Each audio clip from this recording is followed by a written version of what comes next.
So basically, this story that we picked, we figured that it was cool because it shows how Eliyahu didn't always do the right thing. So in the story, what he does is he goes and he helps out the humans and tips them off about how to get Mashiach, and he ends up getting in trouble for it with God. And God is basically in this story turning Eliyahu back onto the right path, which is not a normal thing that we learn about in Eliyahu and other stories that we've learned before. And so what God is doing here is he's taking the Eliyahu that we don't normally see and turning him back into the Eliyahu that we do see by sending him back as that fiery apparition of prophety thing that comes back and deals the human retribution, instead of being the other little-known character that we see as someone who's also very much human and makes mistakes.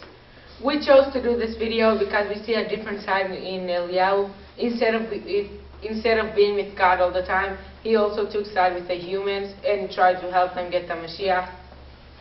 So, we think the story's lesson, moral, is important because everything had its time, and God will send the Mashiach whenever the humans, we were ready.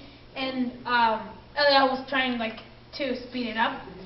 And so, I think the lesson is don't do something don't do something that will affect the future greatly, because bringing the Mashiach could have blown away everything.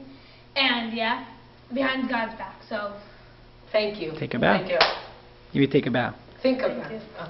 Thank you, boys.